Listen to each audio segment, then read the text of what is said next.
तो आगे हम जानते हैं दूसरा, इस पृथ्वी के चारों ओर जो चंद्रमा है उस चंद्रमा की गति के बारे में। तो ये पृथ्वी के का जो गुरुत्वाकर्षण बल है, इस गुरुत्वाकर्षण बल के कारण ही ये चंद्रमा इस पृथ्वी के चारों ओर क्या करता है, घूमता है। क्योंकि नहीं तो इस ब्रह्मांड में और भी उपग्रह हैं, ग्रह हैं, और भी पिंड हैं, वो ये चंद्रमा उस पिंड और ग्रहों के पीछे घूमता है, लेकिन ये पृथ्वी के पास है, इसलिए इस पर सबसे से ज़्यादा जो गुरुत्वाकर्षण बल लग रहा है वो इस पृथ्वी का लग रहा है।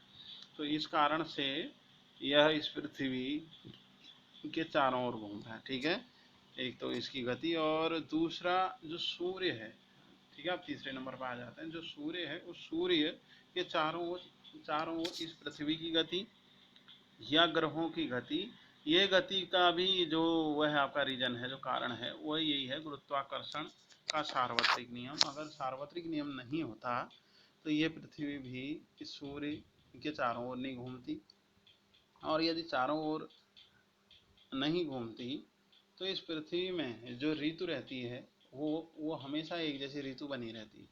अगर ये यहाँ जाड़ा होता तो जाड़ा ही रहता, ठीक है। और अगर इस पृथ्वी पे उस समय पे क्या होती, ये जैसे यहाँ गर्मी होती तो हमेशा गर्मी रहती, हमेशा अनादिकाल तक ये है जो क्रम चलता रहता है कि ऋतु एक जैसी होती।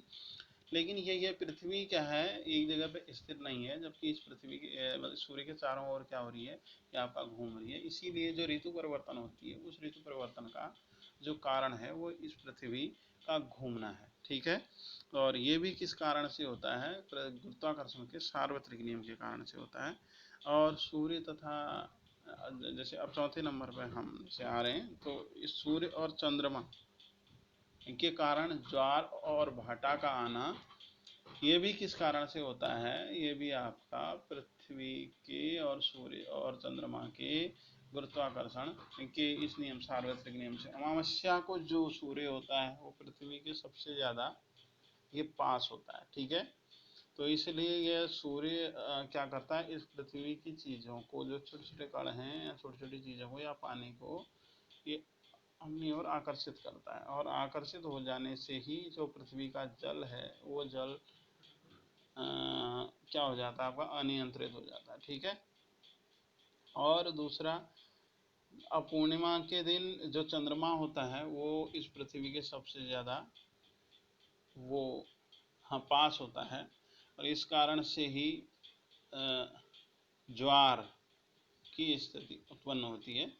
तो ज्वार और भाटा आना सूर्य और चंद्रमा की गतियों के मतलब सूर्य और चंद्रमा में जो सार्वत्रिक जो नियम है गुरुत्वाकर्षण का, उस नियम के कारण होता है ये। ठीक है बच्चों, आज हमने जाना था गुरुत्वाकर्षण का सार्वत्रिक नियम का, आज महत्व पढ़ा था हमने। तो ये महत्व है, 4 महत्व ये हो गए।